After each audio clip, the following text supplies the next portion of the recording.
Ya decir que la microbiota es un tema muy importante, yo creo que todos los que están aquí, bueno, pues ya últimamente se escucha mucho hablar de microbiota. Y en la charla que he hablado de intolerancia, he dicho que todos los pacientes con intolerancia alimentaria suelen sufrir alteraciones de la microbiota. Y que si no lo consideramos esto un todo, pues al final los enfermos no los curamos. Es decir, ahora tenemos que plantearnos cómo curar los problemas de intolerancia y cómo curar los efectos negativos que estas intolerancias, y que muchas veces no es ya simplemente la intolerancia, los alimentos que hemos tomado, los antibióticos, los corticoides y una serie de medicamentos que han influido muy negativamente en nuestra microbiota. Bueno, tengo que decir que la microbiota hace 5 años yo era un apasionado de las intolerancias alimentarias, pues ahora soy un apasionado de la microbiota y bueno, le suelo dedicar unas 4 o 5 horas diarias al estudio de la microbiota desde hace unos 6 meses, porque pienso que aquí está el futuro para curar a mucha gente, no solamente de intolerancias alimentarias, sino de muchas otras enfermedades, y ya he visto que por aquí teníamos hoy a alguna persona con un síndrome de múltiple de químicos, temas junto con la sensibilidad electromagnética, que son mis próximos objetivos, fibromialgia y fatiga crónica. Bueno, pues para centrar el tema de la microbiota me gustaría hacer algunas definiciones. ¿Qué entendemos por microbiota? Bueno, pues el conjunto de microorganismos que habitan un hábitat. Y en las personas, ¿qué entendemos por microbiota autóctona? Bueno, pues todas las bacterias, arqueas, eucariotas, virus, que habitan sobre la piel y sobre todas las cavidades que tenemos las personas que comunican con el exterior. Eso es lo que llamaríamos microbiota autóctona. Bueno, pues hoy sabemos que la microbiota, los microorganismos intestinales, están en cantidades de trillones y el número de bacterias que habitan nuestros intestinos es muy superior al número de células que conforman nuestro organismo. Bueno, ¿y a qué llamamos microbioma? Al conjunto de genes que tienen todos los microorganismos que viven con nosotros.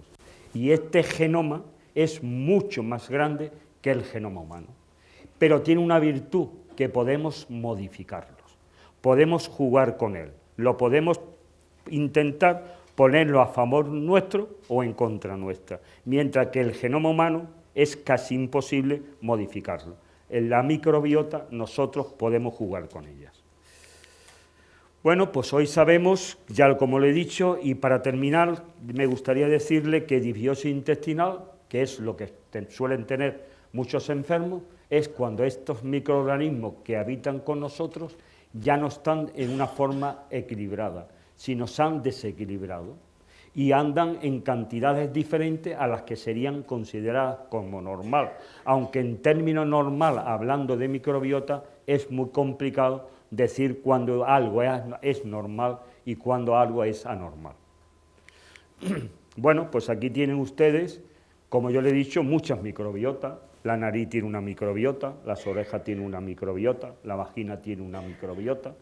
Hoy, por ejemplo, sabemos que la leche materna puede aportar hasta 700 bacterias al lactante, que de otra manera no le entrarían. Por eso de aquí la importancia y que se defiende hoy de hacer una lactancia, porque aporta al intestino del niño 700 bacterias diferentes.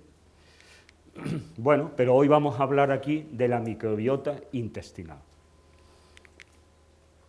Y cuando hablamos de la microbiota intestinal lo podemos hacer desde muchos puntos de vista diferentes. Uno sería desde un punto de vista taxonómico. Bueno, pues desde un punto de vista taxonómico podríamos distinguir que dentro de los microorganismos que viven a nivel intestinal lo podemos agrupar en 3 grandes grupos. Uno serían el dominio bacteria, otro sería el dominio arquea, otro el dominio eucariota y el grupo de los virus. Estos serían los 4 grandes grupos donde podríamos enclavar los diferentes microorganismos que viven con nosotros. Bueno, ustedes ven aquí que a partir de en este que es el dominio bacteria salen una serie de rayas, una serie de nombres que correspondería a este tipo de clasificación. Bueno, saberse esos tipos de clasificación es imposible. tampoco tiene un gran interés, pero por lo menos recordar los dominios, que ahora hablaremos de ellos, los dominios, los géneros y las especies. Bueno, ahí estarían una serie de filos que vamos a encontrar en las personas. A cada filo pertenecería un grupo diferente de bacterias. Bueno, los 6 primeros filos que yo he puesto aquí, perdón. Bueno. Los 5 o 6 primeros filos que yo he puesto aquí con este color pertenecerían a las bacterias.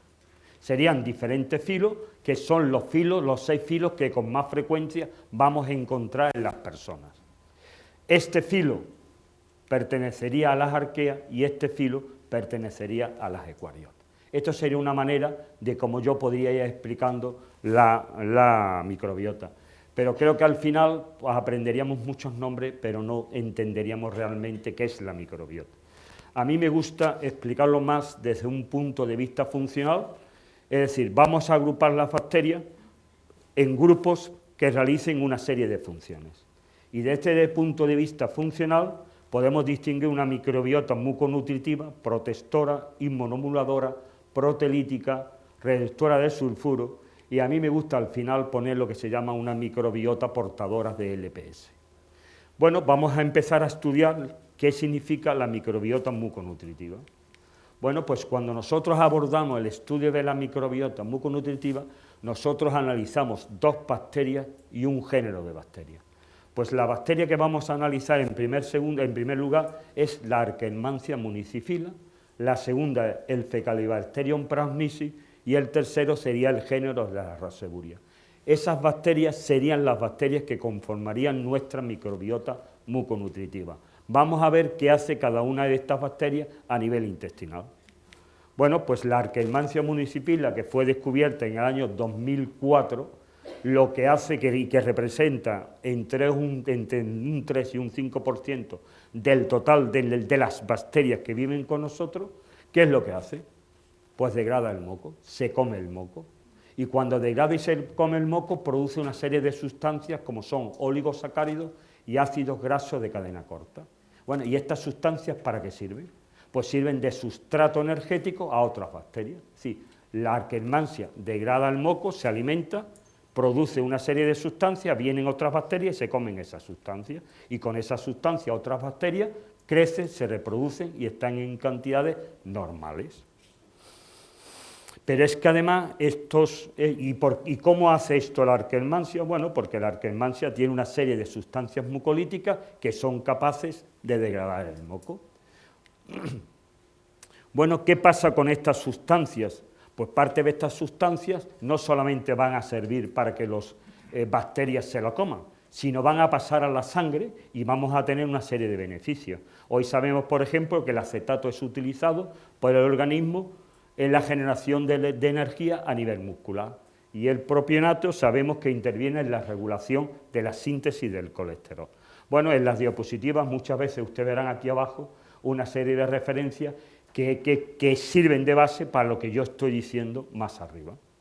Bueno, pero es que la Akkermansia es una bacteria que llama mucho la atención. Es decir, se come el moco y al mismo tiempo hace que se produzca más moco. Sí, parece ser que ella, al comérselo, dice, bueno, como me lo estoy comiendo, necesito más moco. Y entonces, ¿qué hace?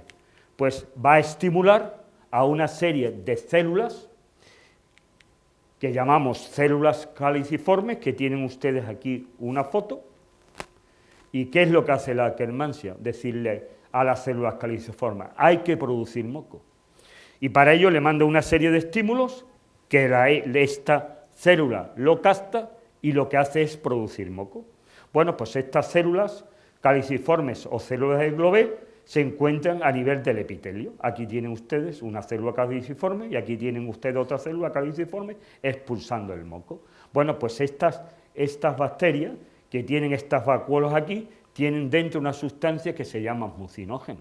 Y este mucinógeno se expulsa al exterior, como ven ustedes aquí, se expulsa aquí, a este nivel, se mezcla con el agua y forma el moco.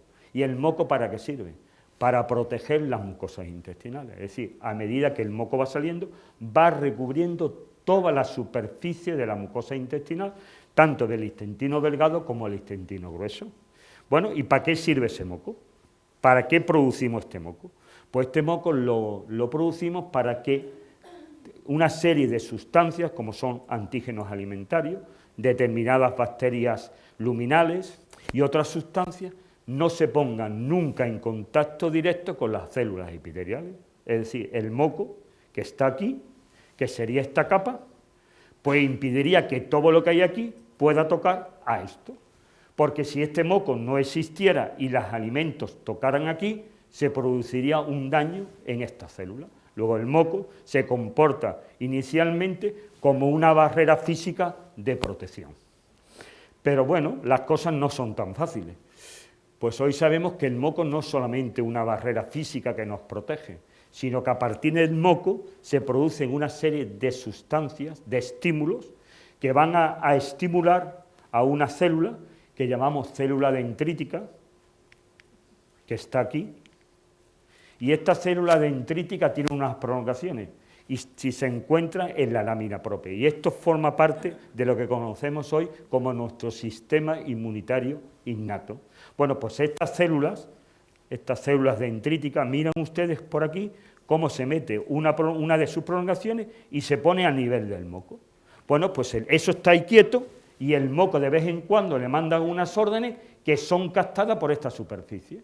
Y cuando capta esas órdenes, ¿qué hace? Produce una serie de sustancias que llamamos citocinas antiinflamatorias. ¿Y qué es lo que hace? Pues impedir que haya respuestas autoinmunitarias inmunes y lucha para que los procesos inflamatorios no tengan lugar. Es decir, que el moco ya no es una barrera simple, sino que manda órdenes a una célula para que ésta produzca a su vez una serie de citocinas antiinflamatorias. Pero es que, y aquí abajo está la referencia de donde se explica todo este mecanismo. Bueno, pero es que resulta que la Arquemania hace muchas más cosas. Para mí es quizás una de las bacterias imprescindibles para tener una salud intestinal.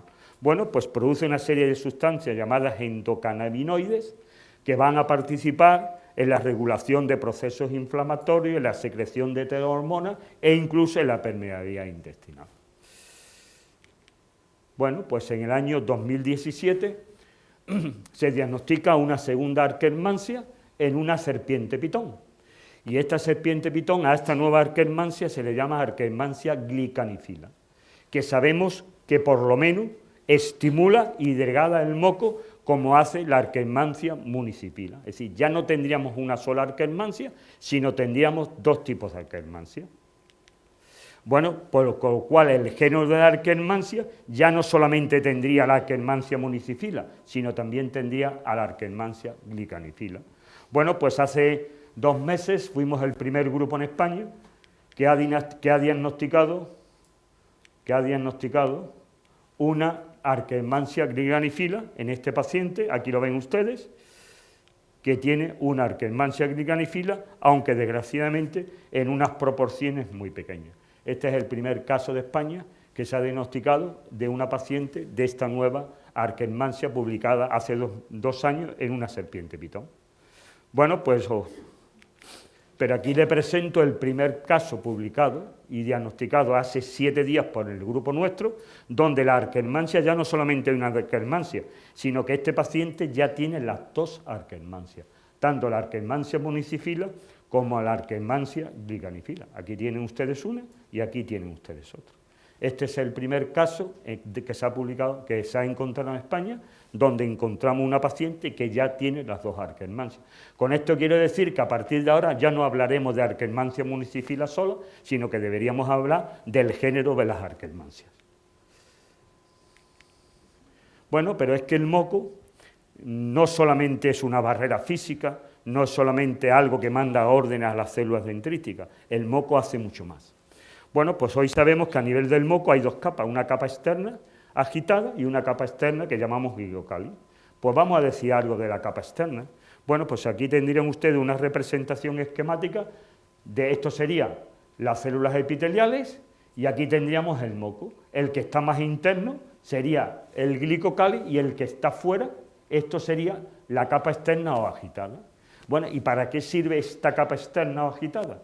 Bueno, pues a este nivel van a quedar retenidas una serie de sustancias con propiedades antibacterianas, antifúngicas, que harían que cuando algo quiera penetrar desde la luz, desde el lumen, es decir, desde la luz intestinal, para entrar y ponerse en contacto aquí habría una serie de sustancias que impedirían que estas bacterias o estos microorganismos pudieran llegar a este nivel. Bueno, pues aquí tenemos las células plasmáticas que están en la lámina propia, que producirían algo que muchos de ustedes ya conocen, que sería la hemoglobina A secretora.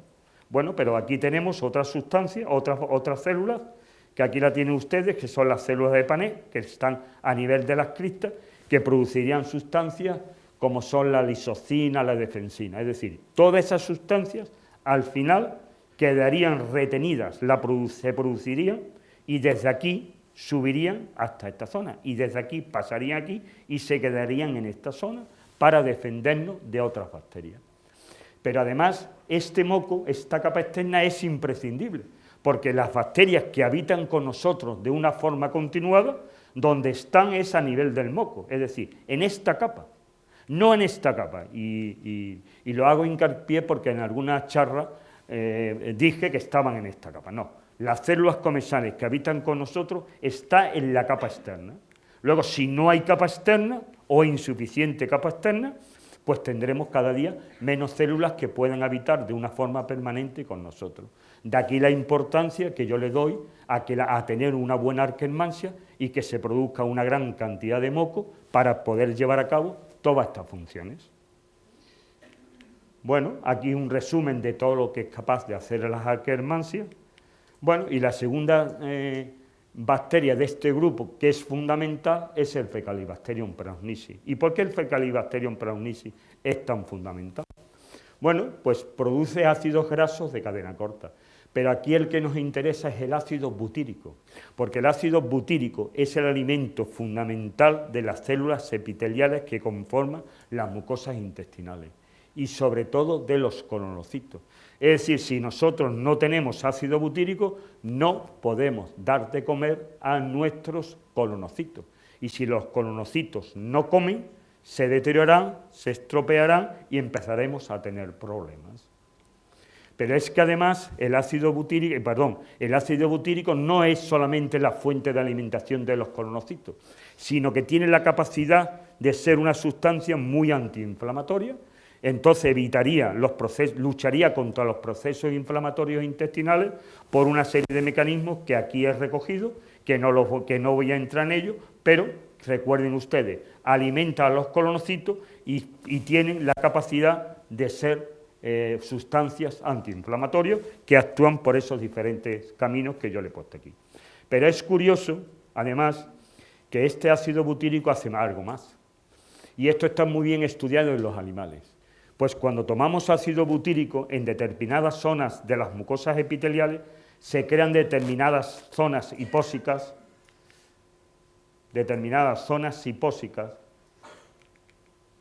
que van a favorecer el crecimiento de determinados Clostridium que son productores de ácido butírico. Es decir, que no solamente el ácido butírico alimenta a los colonocitos para que estén en buena forma, sino que además favorece el crecimiento de otras bacterias para que a su vez produzcan ácido butírico para alimentar además a los colonocitos.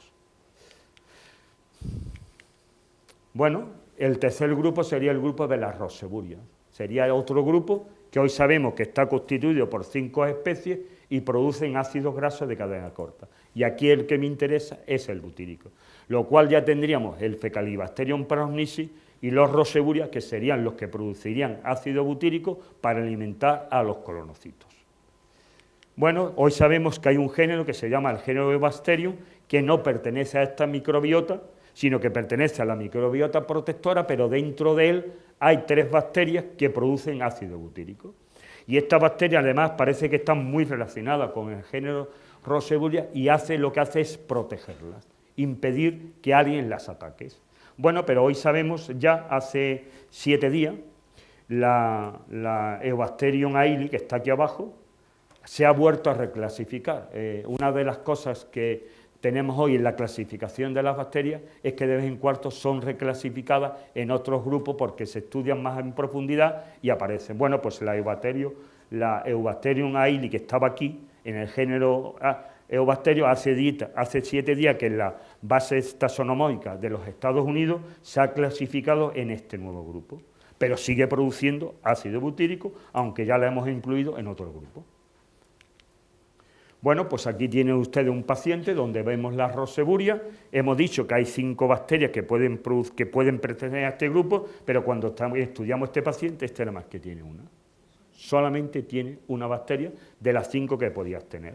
Bueno, y cuando estudiamos el grupo de las Eubacterium, pues resulta que de las 3 que podían tener que hay ácido butírico, este paciente solamente tiene uno.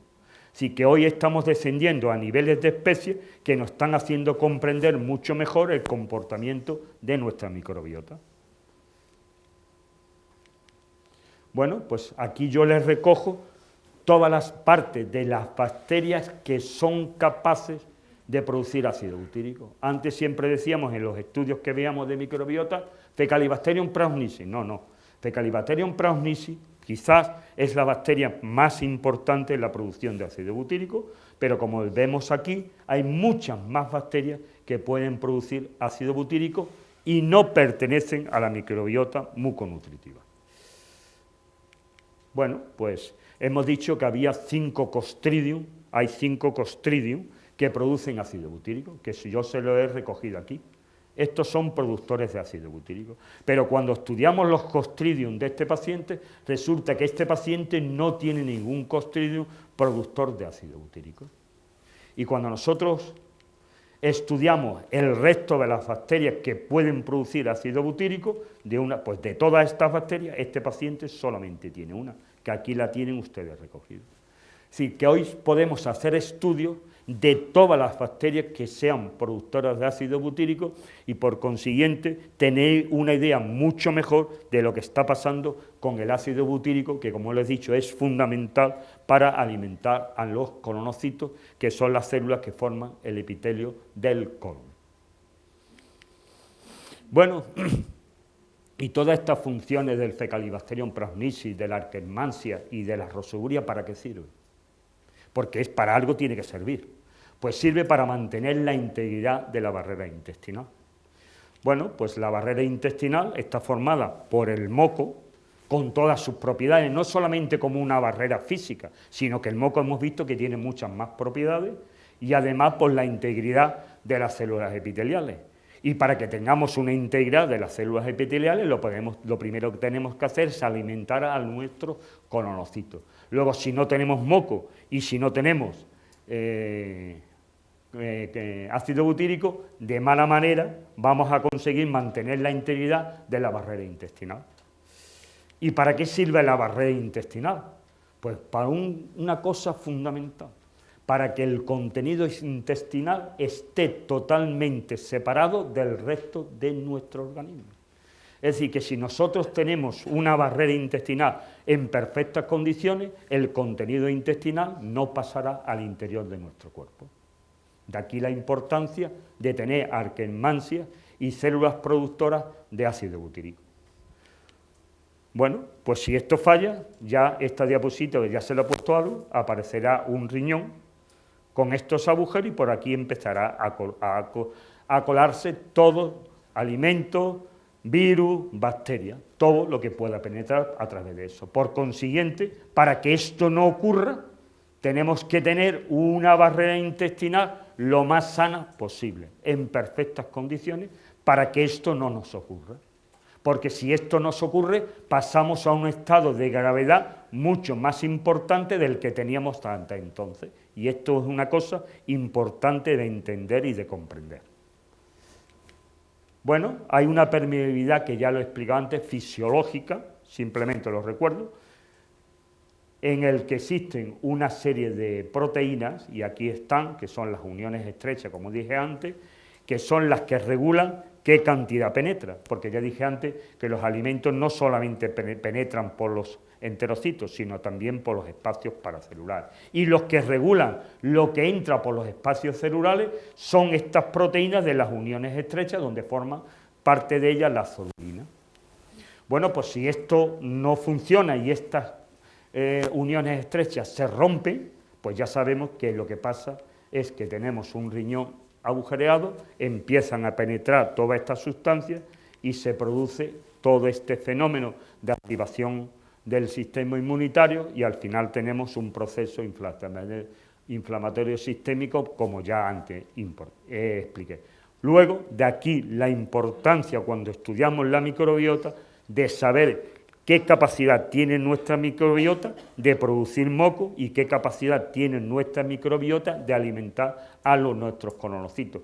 Porque si no lo consiguen, está claro que va a pasar todo esto y es, como he dicho, un agravamiento de nuestros procesos. Bueno, no voy a entrar en el tratamiento de la permeabilidad intestinal porque no es el tema de hoy, pero ahí le pongo algunas cosas de las muchas que se pueden utilizar para intentar ir cerrando el aumento de la permeabilidad intestinal. Bueno, pues ahora tenemos un paciente, le hacemos un estudio de su microbiota y nos encontramos que este paciente, por ejemplo, tiene Fecalibacterium disminuido, un 2%, tiene Akkermansia, pero al 0,1%. Bueno, pues es fácil de entender que si esto ocurre, habrá una disminución del ácido butírico, habrá una disminución del moco y habrá una disminución en la protección de la barrera intestinal. La barrera intestinal posiblemente no pueda llevar perfectamente su función. Y cuando esta barrera intestinal no pueda llevar a cabo su función, pues se va a ir deteriorando y al final terminaremos con un riñón agujereado y con un aumento de la permeabilidad intestinal. Bueno, pues aquí tenemos otro paciente. Y en este paciente, antes hablamos del filum de las verrucomicrobiomas, que es donde estaban las Akkermansias. Pues este paciente lo tenemos con una microbiota con un grado bastante fastidiado. Porque si se fijan ustedes aquí, no hay verrucomicrobioma. Este filum no existe.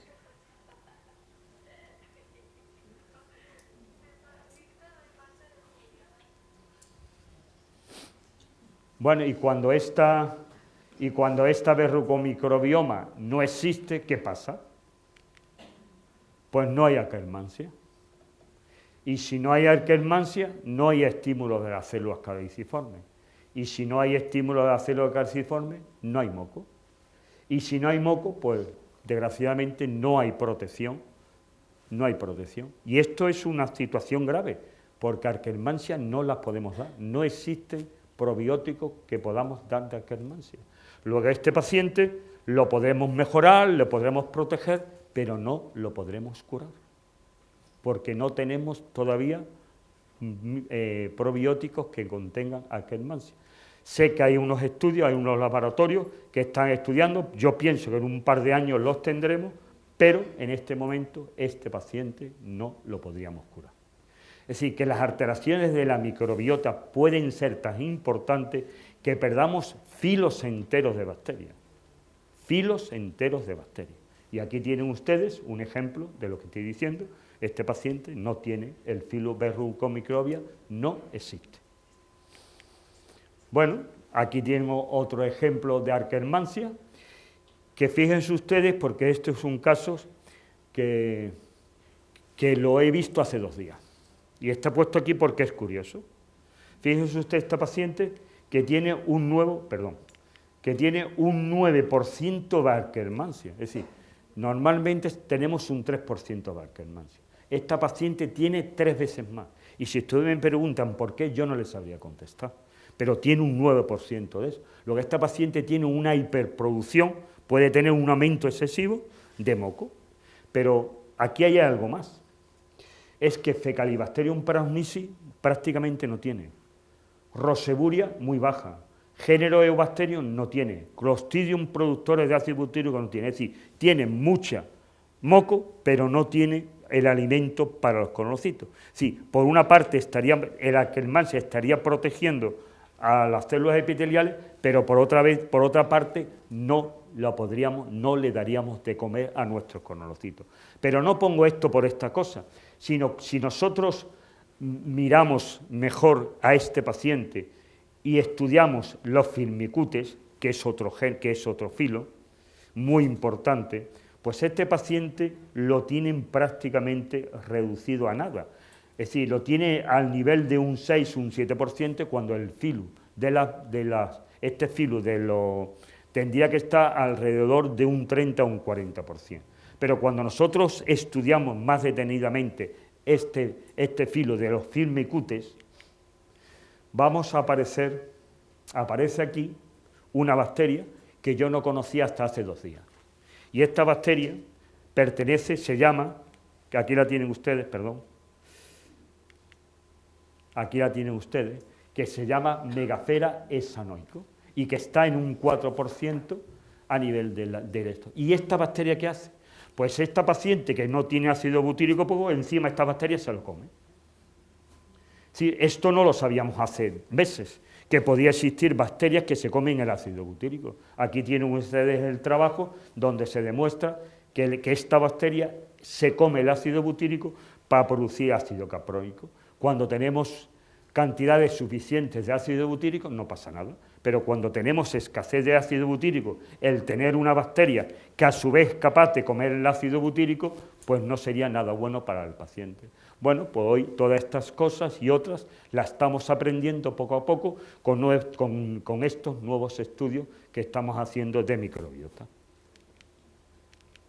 Bueno, ¿y qué hacemos cuando tenemos nuestra microbiota muconutritiva alterada? Bueno, yo voy a poner aquí una serie de medidas y si ustedes me dicen que con esto voy a curar a la gente, yo le diría que pienso que sí, pero no firmaría ningún papel diciendo que les voy a curar, porque no hay artículos donde se diga, donde se estudie seriamente estas cosas y todos nos parece, pensamos que sí sirven. Bueno, ¿qué haríamos con un paciente que tiene una microbiota muconutritiva alterada? Vuelvo a repetir, como he puesto ahí, no hay probióticos para balancear esta microbiota. Luego, si tenemos algunas Akkermansia, ¿qué hacemos para aumentarla? O tenemos poco fecalibacterio, ¿qué hacemos? Bueno, pues lo primero que hacemos es retirar todos los alimentos disbióticos y aquí, pues posiblemente un dietista nutricionista les puede venir muy bien porque analizaría vuestra dieta y diría, pues posiblemente esto, esto y esto no debemos comer porque esto y esto te está afectando muy negativamente a tu microbiota que ya de por sí la tiene alterada. Bueno, y lo segundo que podemos hacer es administrar una dieta prebiótica y probiótica. ¿Y para ello qué hacemos? Pues damos almidón resistente, podemos dar fibra soluble, goma guar parcialmente iodizada o polifenoles. Todas estas sustancias parecen ser que pueden favorecer el crecimiento de determinadas bacterias que forman parte de la microbiota muconutritiva. Bueno, pues la fibra, como he puesto aquí le pongo una relación de diferentes fibras que podemos utilizar. Bueno, pues vamos a empezar recordándoles a ustedes que hay 4 tipos de almidón resistente, tipo 1, tipo 2, tipo 3 y tipo 4.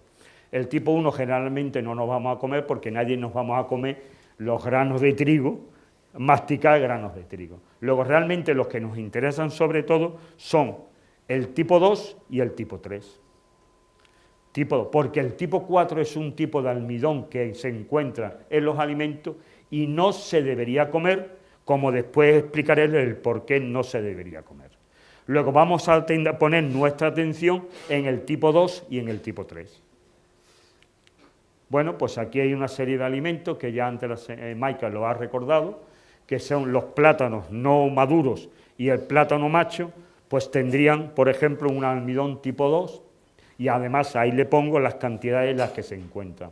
Pero una cosa muy importante es saber que dependiendo cómo procesemos nuestros alimentos, podrán tener más almidón o menos almidón resistente.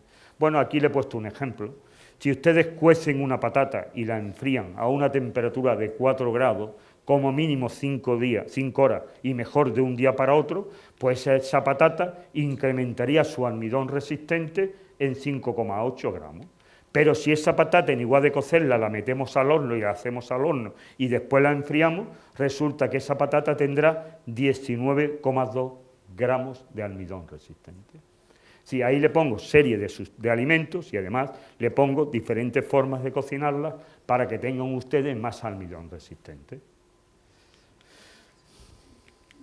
Pero hoy vamos sabiendo más cosas. Cuando nosotros tomamos almidón resistente, que yo lo considero uno de los mejores probióticos, ¿qué pasa? Que hay una serie de bacterias que pueden procesar ese almidón resistente. Pero hoy sabemos que hay dos bacterias fundamentales que lo hacen, y estas bacterias son el Bifidobacterium adolescentis y el Rhominococcus bromi. El Bifidobacterium adolescentis, sobre todo, lo que procesaría sería el almidón tipo 2, y el Rhominococcus bromi lo que procesaría sería el almidón tipo 3. Bueno, pues si a un paciente con estas bacterias le damos almidón resistente, todo irá fantástico, pero las cosas no son tan bonitas como siempre queremos pensar. Bueno, pues aquí le pongo, bueno, cuando tomamos esta bacteria, bueno, pues se aumentaría el Fecalibacterium plasmicii y a continuación se aumentaría el ácido butírico. Pero cuando nosotros damos estos almidones y estas bacterias, ¿qué pasa? Pues, bueno, otra manera de darle esto sería con suplemento. Pero cuando nosotros damos a estos pacientes estos probióticos, bueno, pues aquí tienen ustedes uno que no tiene Bifidobacterium adolescente. No solamente no tiene bífidos adolescentes, no tiene ningún bífido. Ha perdido un género por completo. Esta paciente no tiene absolutamente nada de bífidos. Luego la función protectora, que luego podemos ver de esto, y adolescente, por supuesto, nada. Sí, otras bacterias intentarán procesar el almidón tipo 2, pero no lo harán con la capacidad como lo hace el Fidobacterium adolescentis, que parece ser que anteriormente había unos trabajos que he puesto en la diapositiva anterior, que hay como una alimentación cruzada. Sí, el Bifidobacterium adolescente procesaría el almidón tipo 2 y esas sustancias, esos metabolitos que suelta de ese proceso, se lo tomaría el Fecalibacterium plasmicii. Es decir, que parece como si el Bifidobacterium adolescentis está trabajando para que el Fecalibacterium plasmicii se pueda alimentar. Pero, perdón, esto va a veces más rápido que yo. Bueno, vamos a ver si lo paso bien. Bueno, pues aquí ya tenemos uno que sí tendría un almidón resistente, porque ese paciente sí tiene almidón, sí tiene el Bifidobacterium adolescente. Luego a este paciente el administrarle almidón tipo 2 le vendría muy bien. Es decir, no quiero decir con esto que no se pueda dar almidón resistente, sí, porque hay otras bacterias que lo procesan, pero si tenemos estas dos bacterias, en los procesamientos del almidón resistente serían mucho mejor. Por eso a veces damos almidón resistente y a unos pacientes le van muy bien y a otros pacientes no le van tan bien. Y quizás el tener estas bacterias o no pueden influir en la capacidad de nuestro organismo para procesarlos. Bueno, pues la ilulina es otra cosa que podemos utilizar. Bueno, ahí tienen ustedes una serie de alimentos con la cantidad de ilulina y fos que tienen. Bueno, esto ya, si habéis estado atentos a las charlas de Maika, pues esto es difícil de tolerar. Es decir, la ilulina y los fos, bueno, si estamos ya en una etapa que no somos intolerantes y estamos bastante recuperados, pues posiblemente ciertas cantidades los vamos a tolerar. Pero bueno, yo lo pongo porque se escucha mucho hablar de microbiota y muchas veces la gente habla mucho de la ilulina y de los fos, de lo buenos que son, y yo digo que sí, que son buenos, no hay duda. Pero ¿cuántos pacientes son capaces de tolerar esto? Ese es el problema. Bueno, diferentes suplementos, si no queremos tomar alimentos, tenemos suplementos, y recordarle que la raíz de achicoria es lo que más ilulina tiene, y que antiguamente servía para hacerse un café. En la época de la guerra no había café y la gente hacía un café con el achicoria. Si ustedes toleran un café con achicoria, hacerse una achicoria y lo toleran, tómenlo. El problema, vuelvo a decir, que la ilulina no es de las fibras que mejor se toleren y sobre todo en los pacientes con problemas alimentarios. Bueno, la pectina, otra. Son polisacáridos con diferentes estructuras.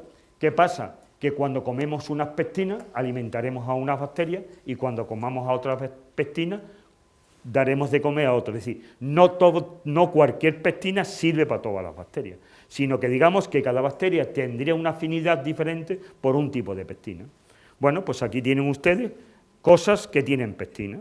Bueno, yo creo que la zanahoria la pueden tolerar mucha gente, ¿no? Sí, pues entonces un poquito de zanahoria todos los días vendría muy bien para tomar pectina, que sabemos que va a favorecer el crecimiento de nuestras bacterias. Bueno, las legumbres ya no tanto, ya eso no se tolera tanto, porque eso, aparte de tener pectina, pues tienen galactosacáridos. Es decir, que el problema es que cuando hablamos de muchas sustancias, resulta que no solamente tienen una cosa, sino tienen muchas cosas. Es decir, los frijoles tienen mucha pectina, pero también tienen muchos galactosacáridos. Y entonces quizás no lo podamos tolerar. Bueno, pues quizás una cosa que sí podamos a lo mejor tolerar más son los cítricos rallados. Sí, la piel de los cítricos tiene mucha pectina. Bueno, pues rayen ustedes un poquito de aquí, como he hecho yo aquí, de limón, o naranja, o de lima, y écheselo ustedes como un saborizante a cosas que coman. Y estarán tomando pectina, diferentes cantidades de pectina, que ustedes podrán tomar. Algunos los tolerarán y otros no, como siempre, pero son diferentes maneras de poder tomar la pectina, que es otra fibra que va a favorecer el crecimiento de nuestras bacterias. Los polifenoles es otra cosa muy interesante. Son poderosos antioxidantes, hay muchos polifenoles. Los polifenoles son inactivos, pero cuando llegan a nivel intestinal sufren transformaciones y entonces cuando nuestro organismo los reabsorbe y llevan los efectos beneficiosos. Pero mientras tanto puede favorecer el crecimiento, y esto es muy interesante, determinados polifenoles pueden estimular las arquemansias. Y es aquí donde los polifenoles toman un buen protagonismo, porque son de las poquitas cosas que van a hacer que puedan aumentar las arquemansias. Bueno, pues si alguien tiene interés, aquí le dejo los 50 alimentos que más polifenoles tienen. Y si ustedes quieren trabajar un poco más, yo ya estaba cansado de poner tantas diapositivas y solamente puse los 50 primeros, pero en este trabajo que hay abajo se recogen no solamente los 50 que yo he puesto aquí, sino 50 más. Bueno, y vemos aquí que los que más polifenoles tienen, pues son las especies. Aquí tienen ustedes, si no me equivoco, esto sería clavo, esto sería pimienta seca y esto sería anís estrellado, ¿no? Y aquí teníamos cacao puro, sí. Que aquel que pueda tolerar el cacao, pues un poquito de cacao le estaría dando polifenoles. Y el clavo, en igual de echar el clavo entero, lo pueden machacar y echarlo en forma de polvo.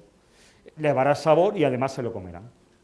Bueno, pues diferentes maneras de poder tomar pequeñas cantidades de cosas que le pueden a ustedes favorecer el crecimiento de su microbiota muconutritiva. Bueno, pues ahora aquí, en igual de alimentos con suplementos. Bueno, y aquí le pongo esto, que anteriormente no lo he comentado, es que los fructolisacáridos pueden favorecer el crecimiento de la arquemansia de maneras indirectas. Es decir, estos fructolisacáridos se lo comerán unas bacterias, darán unas sustancias y al final se producirán sustancias que la arquemansia pueda comer. Y aquí tienen ustedes el trabajo donde está recogido que los fructolisacáridos pueden favorecer el crecimiento de las arquemansias. Bueno, aquí tienen ustedes los frutos rojos con sus diferentes trabajos y aquí diferentes polifenoles en forma de suplemento que pueden estimular las arquemansias. Pero voy a hacer una consideración. Si ustedes tienen bajas las arquemansias y muy alto el grupo de los bacteroidetes, nunca tomen Resveratrol, porque el Resveratrol, además de favorecer el crecimiento de las arquemansias, seguiría favoreciendo el crecimiento de sus bacteroidetes. Entonces, mejor en esos casos, pues proceder a tomar frutos rojos si somos capaces de tolerar, y parece ser que algunos seríamos capaces de tolerar en ciertas cantidades, pues intenten tomar ustedes esos frutos rojos que ustedes puedan ser capaces de tolerar, porque pueden favorecer el crecimiento de las arquemansias. Bueno, y si todas estas cosas no las puedo tolerar, porque estoy en un estado y no tolero ni los suplementos, ni los alimentos, ni nada, ¿qué hacemos mientras tanto? Bueno, pues vamos a darle al paciente las cosas que no pueden hacer su microbiota por ella misma. Bueno, pues si no hay moco, ¿qué hago? Le doy alguna medicación que por lo menos me ponga una película que me recubra la superficie de las mucosas intestinales, que aunque no me haga la función del moco, pero por lo menos me está protegiendo algo para que el contenido intestinal no se ponga en contacto directo con nuestras mucosas. Bueno, y si lo que tengo es falta de ácido butírico, porque no tengo Faecalibacterium prausnitzii, ni Citrobacter, ni nada, ¿qué hago? Pues doy Buticar. que es un ácido butírico. Y lo puedo dar de una forma directa o de una forma indirecta a partir de ciertos probióticos que llevan pues cepas como el Clostridium butírico, que posiblemente es la cepa que más ácido butírico provoca. Sí, esto sería una manera indirecta de tratar de ayudar a nuestra microbiota y a nuestro intestino hasta que nosotros seamos capaces de que estas cosas la produzca nuestra propia microbiota. Pero hasta que nuestra microbiota sea capaz de producir el suficiente moco o el suficiente ácido butírico, estos serían otras maneras que yo tendría de ayudar a mi microbiota. Como ven ustedes, hay muy diferentes caminos y muchas cosas, pero todavía tendríamos más alternativas. ¿Todo esto me ha fallado? Bueno, pues hoy sabemos, bueno, otra forma nueva que ha salido del Buticá que es mucho mejor tolerable. Es decir, por ejemplo, aquí no sé, por ahí estará mi hija escuchándome y otros pacientes más de Málaga, ¿sabe? Esto, el Buticá en esta forma no lo toleran. Sin embargo, el Buticá, que ahora saldrá próximamente en esta forma, sí lo toleran. Posiblemente porque la diferencia que hay entre este y este no es el principio activo, sino son otras sustancias que a veces se le añaden a los medicamentos en su fabricación para fabricarlos, pero que a su vez estos no son tolerados por los pacientes. Bueno, y si todo esto me falla, ¿qué pasa? ¿Qué hago? Bueno, pues todavía nos quedan algunas estrategias. Bueno, pues hoy sabemos que si yo a un paciente le doy Bacillus coagulant, que es una espora, que es un probiótico de espora, me va a aumentar el Fecalibacterium prausnicis. Y si me aumenta el Fecalibacterium prausnicis, me va a incrementar el ácido butírico. Bueno, pues ahí tenemos que la goma guar parcialmente hidrolizada, y aquí difiero un poco de mi amiga Maika, porque creo que esta es la fibra mejor tolerada. Aunque esto no sería realmente una fibra, pero bueno, se mete dentro del grupo. Según los chicos de Monash, podíamos tolerar hasta 10 gramos diarios de esta fibra. Esta es lo que llaman ellas una fibra amigable. Yo no estoy de acuerdo que se tolere 10 gramos, pero bueno, no voy a... Muchas veces cuesta trabajo ir en contra de la gente que más han estudiado y más saben de dieta formal. Yo aconsejaría empezar por 1 gramo al día y si lo tolero, iría aumentando poco a poco hasta encontrar cuál es mi tolerancia. Porque eso sí estoy de acuerdo con mi amigo. ¿Qué decías conmigo? Que no me enteraste. No, que tú dijiste otra fibra antes, que era la más... el psyllium. El psyllium. Yo creo que esto se tolera todavía más que el psyllium. Pero lo otro es para cortar la diarrea, para prevenir el estreñimiento, para mejorar la microbiota, obviamente. Esta es la que mejor se tolera. Esta es la mejor que mejor se tolera, según los estudios hechos por la Universidad de Monash, que son los que más saben de estas cosas. Bueno, pues vamos a pasar a otra microbiota. Pues otra microbiota es la microbiota protectora. Aquí tienen ustedes, pues, bacterias que forman parte de esta microbiota protectora, y aquí tienen ustedes muchas más. Es decir, hay muchas bacterias que formarían parte de la microbiota protectora. Bueno, ¿y para qué sirven tantas bacterias? ¿Qué hacen? Bueno, pues producen ácido láctico, peróxido de hidrógeno, producen sustancias bacteriocinas, colonizan el moco, con lo que impiden que otras bacterias puedan hacerlo, compiten por los alimentos. ¿Y todo esto para qué? ¿Para qué hacen todas estas funciones? Para algo las hacen, como veíamos con la microbiota protectora, con la microbiota muconutritiva, pues los hacen para crear un medio hostil para determinadas bacterias. Sí, la misión de la microbiota protectora es crear un medio hostil para que otras bacterias no puedan crecer. Pero a su vez ese medio hostil es ideal para su crecimiento, que es lo que decía, ellos crean un medio que es ideal para crecer ellos, pero es totalmente inadecuado para crecer otro grupo de bacterias. Bueno, pues aquí tienen ustedes que lo que hacen es controlar el número de bacterias que conforman la microbiota proteolítica y la microbiota micótica. Es decir, que la misión de la microbiota protectora es impedir que la microbiota proteolítica y la microbiota micótica puedan aumentar, porque mientras que estas microbiotas estén en ciertas cantidades se comportarán como buenas, si crecen se convertirán en patógenas. Bueno, y a cambio pues, nos producen, como ya expliqué antes, una serie de sustancias beneficiosas. Pero es que la microbiota protectora tiene otra función fundamental, que es favorecer el crecimiento de la microbiota muconutritiva. Si no tenemos microbiota protectora, nuestra microbiota muconutritiva irá desapareciendo. Es decir, para tener a su vez una microbiota muconutritiva sana, no basta con que tengamos suficientes Akkermansia y suficiente Fecalibacterium prausnitzii. Necesitaríamos además una microbiota protectora en buenas condiciones para protegerla. Bueno, pues cuando no tenemos esto es fácil pensar lo que puede ocurrir. Una cosa que sí me gustaría decir es que los lactobacillus y las bifidobacterias forman el único género de bacterias que hasta ahora no han producido una enfermedad en el ser humano, mientras que cualquier otro grupo siempre habrá habido alguna bacteria que ha producido procesos infecciosos en el ser humano, incluso la muerte. Estas son las dos únicas bacterias que parecen que no tienen nunca, estén en alto, estén en bajo, van a producir enfermedades en el ser humano. Por ello son las que más hemos utilizado a la hora de hacer nuestros probióticos. Bueno, pues aquí tienen ustedes una paciente que hacemos un estudio metanogénico y la analizamos. Bueno, pues en esta paciente vemos aquí perfectamente que hay esta familia, en esta familia deberían estar los bacillus. Bueno, pues cuando lo abrimos, resulta que esta paciente no tiene ninguna bifidobacteria. Es decir, la misión protectora que tienen los bifidobacterios no se estaría llevando a cabo, porque no está disminuida, es decir, no tiene ninguno. Ha perdido todo el género de los bifidobacterios, no lo tiene.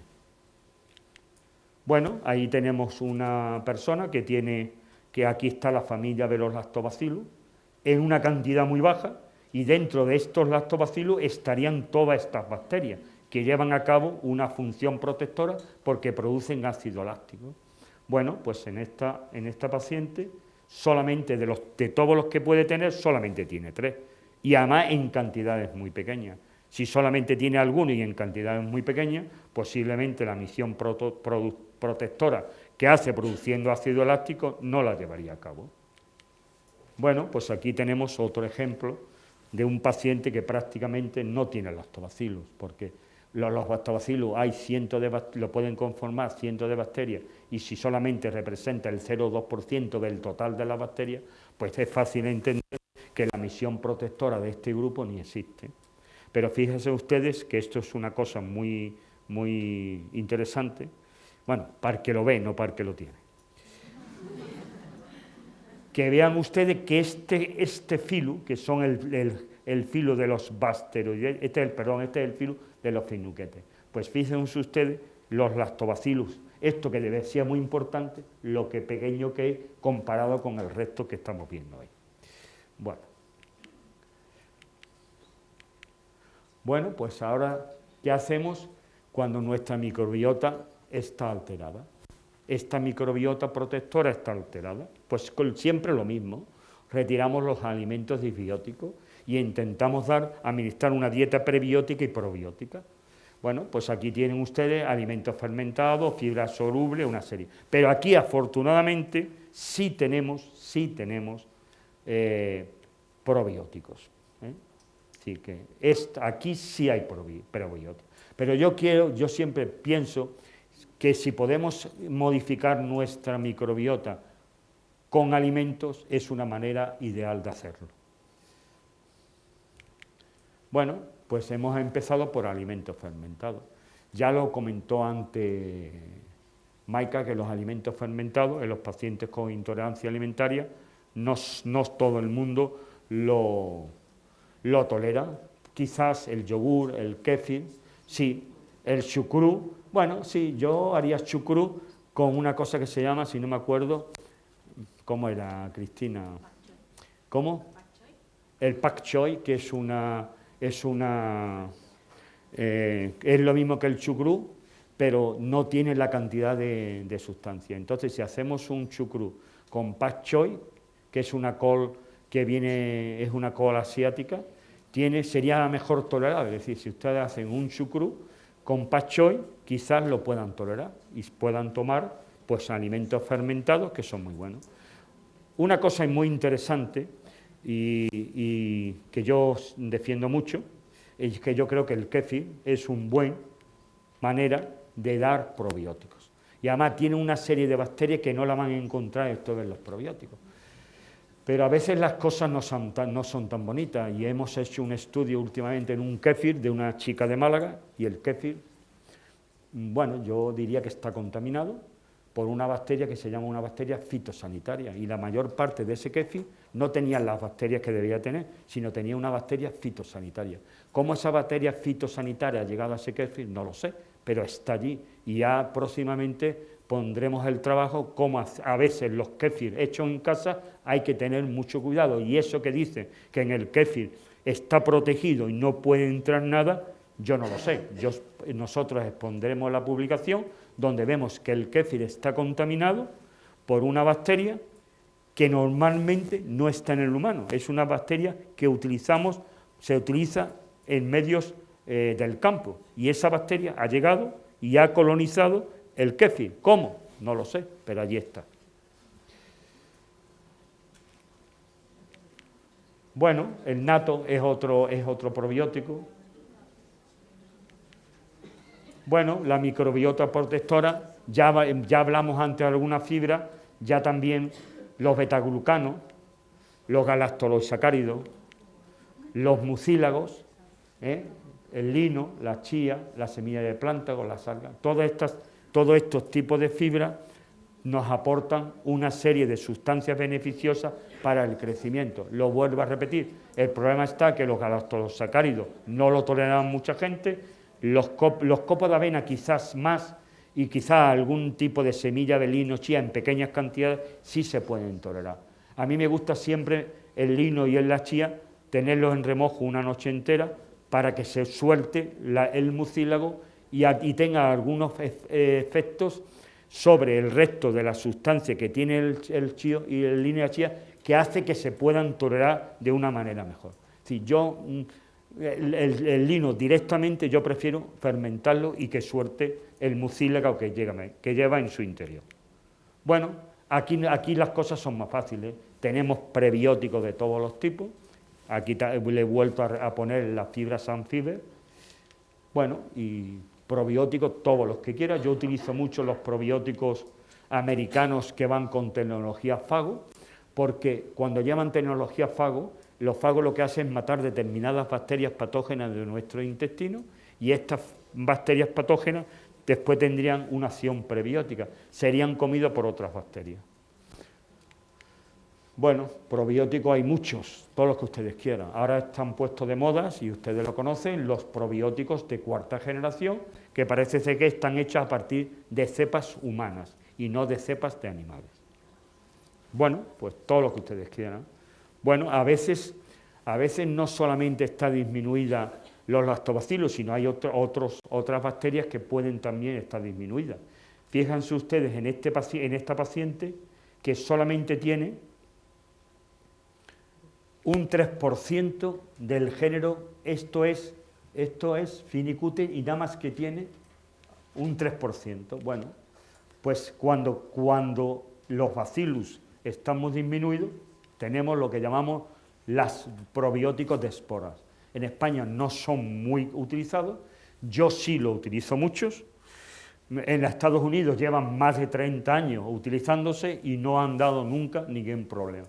Sí, quizás no utilizarlo en pacientes de SIDA o en pacientes que se le haya hecho a veces un trasplante de médula y se hayan quedado prácticamente sin inmunoglobulina. Es decir, en pacientes muy deprimidos quizás no lo deberíamos dar.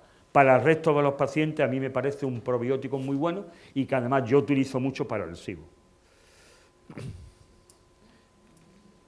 Bueno, diferentes tipos de diferentes.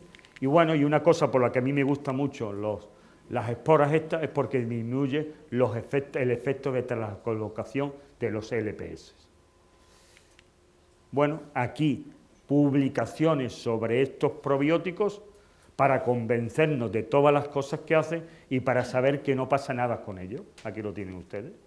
Bueno, pues la microbiota inmunolabora, Escherichia coli, género enterococo y los estafilococos. ¿Qué misión tiene esta microbiota? Entrenar a nuestro sistema inmunitario.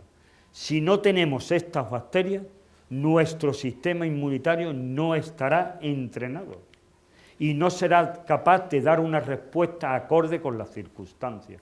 Y además hay una cosa muy importante que son los fenómenos de tolerancia antigénica. Es decir, cuando comemos alimentos, si no tuviéramos esta microbiota que estuviera diciéndole al sistema inmunitario lo que debería hacer, el sistema inmunitario atacaría nuestros alimentos. Todos serían antígenos, no serían sustancias extrañas y entonces nuestra microbiota iría contra ellos. Gracias a esta microbiota, esto está modulado de tal manera que podamos comer nuestros alimentos y nuestro sistema inmunitario no nos ataque. Pero si esto está alterado y el sistema inmunitario no sabe lo que tiene que hacer, pues podemos tener serios problemas. Si a veces incluso los alimentos se volverían en contra de nosotros porque el sistema inmunitario los atacaría por falta de esta microbiota que no está enseñando al sistema inmunitario a hacer lo que tiene que hacer. Bueno, y entonces aparecerían alteraciones alérgicas, patología inmune, lo que ya todo el mundo sabemos. Bueno, pues aquí tenemos un caso y pongo esta fotografía porque actualmente, con los estudios actualmente metagenómicos que yo he hecho, todavía no he encontrado en ningún paciente que tenga una disminución de la microbiota de la Escherichia coli. Bueno, ingesta de teína, diferentes medicamentos que podemos dar para tratar de reponer. Yo, si tuviera que elegir, elegiría el Mutaflor, antes que este, pero eso son preferencias de cada uno. Ustedes revisen la bibliografía y elijan el que más les guste. Yo prefiero el Mutaflor. Para reponer el Escherichia coli cuando esté bajo, yo prefiero el Mutaflor. Bueno, algunas cosas que hace el Escherichia coli.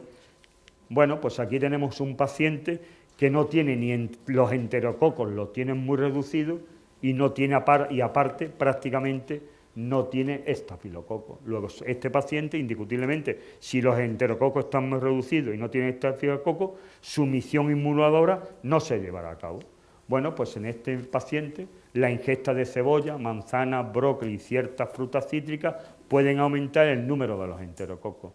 Pero si ustedes no toleran estos alimentos, su otra alternativa es dar un probiótico que los contenga. Aquí tiene uno que contiene Enterococcus fecalis y aquí tiene a ustedes otros dos que contienen otros tipos de probióticos, como es el Enterococcus faecium, que podía reponer a los enterococos para que la función inmunadora se pudiera ir arreglando.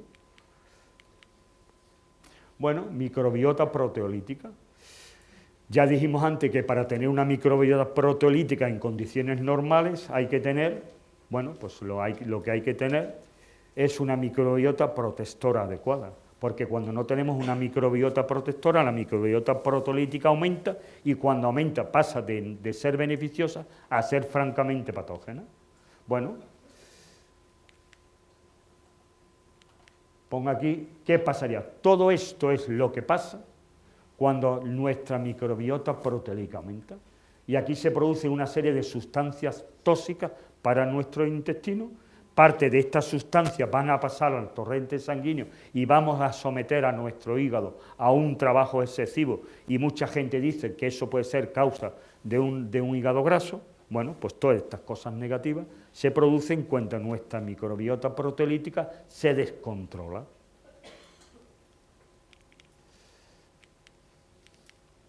Bueno, pues aquí tienen ustedes un paciente donde el Escherichia coli representa el 15% del total de su microbiota. Cuando decimos que el Escherichia coli en condiciones normales está por debajo del 0,1%. Pues este paciente no solamente tiene eso, sino es la bacteria quizá más abundante que tiene en estos momentos esta paciente en su intestino. Y esto ya no se está comportando como inmunadora, se está comportando como proteolítica, con todas las consecuencias negativas que tienen con ella. Bueno, pues ya lo hemos dicho antes, ¿cuándo disminuye la proteolítica? Pues disminuye cuando disminuye la protectora, disminuye cuando damos en dietas muy hiperproteicas, aunque con eso no está todo el mundo de acuerdo, pero hay gente que dice que cuando comemos muchas proteínas puede aumentar las dietas proteolíticas, pero eso no está totalmente confirmado. O cuando tenemos determinadas enfermedades, como en casos de hipocloridria o insuficiencia pancreática. ¿Qué hacemos en estos casos? Bueno, pues en primer lugar, una buena dietista nutricionista que te balancee tu dieta. Y en segundo lugar, pues administrar probióticos para que otras bacterias aumenten y compitan con los Escherichia coli, haciendo que disminuyan. Es decir, aquí no estamos yendo a matar a la Escherichia coli, estamos intentando que otras bacterias cambien el ambiente para que la microbiota, el Escherichia coli, tenga un ambiente que no sea propicio para crecer.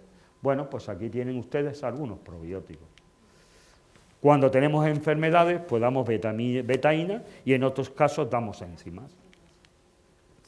Bueno, hoy sabemos que, y aquí porque muchos hablamos del SIBO, del tercer SIBO, bueno, pues estaría muy relacionado con las bacterias productoras de sulfuro. Ahí tienen ustedes algunos ejemplos de bacterias productoras de sulfuro. Y hoy sabemos que estas bacterias, cuando crecen y dependiendo de dónde crezcan, van a producir dos enfermedades: SIBO de sulfuro de hidrógeno y LIBO de sulfuro de hidrógeno. Si se aumentan a nivel del intestino delgado, nos producirán un SIBO; si aumentan a nivel del intestino grueso, nos producirán un LIBO. Bueno, pero en pequeñas cantidades el sulfuro de hidrógeno parece que interviene en muchos procesos beneficiosos, pero cuando aumenta el sulfuro de hidrógeno se convierte en una sustancia muy irritativa para las mucosas intestinales. Bueno, pues ahí tienen ustedes un ejemplo de un enfermo que tiene una pequeña cantidad, pero yo hasta ahora todavía no he visto ningún paciente de los que he visto que tenga un aumento importante de las bacterias productoras de sulfuro. Creo que no nos encontraremos, pero yo de momento no he visto ninguno. Bueno, pues aquí un tratamiento que podemos hacer para cuando tenemos sulfuro de hidrógeno aumentado. Una dieta que no es igual como la dieta FODMAP, en parte sí, lo que tenemos que retirar es todos los alimentos ricos en sulfuro, bueno, dar alimentos que contengan menos sulfuro y después utilizar una serie de medicamentos que yo creo que ahora la doctora Alicia lo explicará mucho mejor, y donde parte de todos estos medicamentos que hay aquí lo podríamos utilizar. Es decir, que en el sulfuro de hidrógeno no solamente basta con utilizar medicamentos tipo farmacéuticos o albazos antibióticos, sino que hay una serie de suplementos que parece que son imprescindibles darlos para poder controlar un sulfuro de hidrógeno. Y para terminar, me gustaría simplemente recordarles lo que es una microbiota portadora de LPS. Bueno, pues en determinados pacientes, cuando se produce una gran cantidad de bacterias gram negativas se mueren, van a tener una predisposición a la obesidad, resistencia a la insulina y predisposición a la diabetes tipo 2. Y esto es debido a que las bacterias gram negativas tienen a nivel de su membrana una sustancia que llamamos lipopolisacárido y de una forma derivada LPS. Bueno, pues cuando crecen las bacterias y, por ejemplo, cuando crecen mucho los bacteriocitos, se produce gran cantidad, se mueren muchas bacterias gram negativas todos los días, y a nivel intestinal se liberan una gran cantidad de LPS. Bueno, pues cuando no tenemos una buena permeabilidad intestinal, ¿qué pasa? Pues que esos LPS son expulsados. Pero cuando hay un aumento de la permeabilidad intestinal, tenemos ya un riñón agujereado, parte de estos LPS pasan al torrente sanguíneo. Y cuando estos LPS pasan al torrente sanguíneo, ¿qué pasa? Que van a ser captados por los receptores Toll-like de los macrófagos. ¿Y qué pasa cuando esto pasa? Pues que se va a poner en marcha, se va a activar un mecanismo nuclear capa que ya ahí le he puesto, que lo que hace es producir una serie de citocinas inflamatorias. Y estas citocinas inflamatorias te van a llevar a un proceso inflamatorio crónico sistémico, a partir del cual, por diferentes caminos, nos volveremos obesos, tendremos resistencia a la insulina y tendremos teniendo una predisposición a la diabetes tipo 2. Luego, cuando sospechemos que hay un aumento de los portadores de LPS, hay que intentar tratarlos. ¿Y cómo los tratamos? Bueno, aquí tienen ustedes, fíjense ustedes, en este paciente, el género Bacteroidetes, lo que ocupa. Siendo los demás, fíjese usted qué pequeñito. Aquí casi todo es Bacteroidetes. Pues posiblemente, si este paciente tiene un aumento de la permeabilidad intestinal, pues tendrá los LPS que se producen, pues pasarán al torrente sanguíneo. Lo mismo pasa con el Escherichia coli. Cuando tenemos mucho Escherichia coli, también tendremos muchos LPS. Sí, que cuando tenemos muchas bacterias gram negativas, tendremos muchos LPS. Si nuestra barrera intestinal está muy cerradita, se expulsarán con las heces. Si nuestra barrera intestinal no está perfectamente cerrada, pasarán a la sangre y nos producirán todas las alteraciones que yo les he indicado. Bueno, ¿qué hacemos? Bueno, pues actualmente lo único que tenemos es dar este probiótico. Intentar corregir que los bacteroidetes, los Escherichia coli, se vuelvan a tener a sus cantidades normales, pero mientras tanto lo único que tenemos es el megasporobiotic, porque en los estudios que yo he puesto anteriormente, ustedes pueden leer, produce una disminución de la translocación de los LPS y ayuda a cerrar el aumento de la permeabilidad. Sí, tendría un doble efecto sobre la microbiota portadora de LPS, impedirían que los LPS pasen a la sangre y en segundo lugar iría cerrando los agujeros por donde se produce la translocación de los LPS. Bueno, y esto es lo que yo le quería a ustedes contar sobre la microbiota hoy, y muchas gracias por su atención.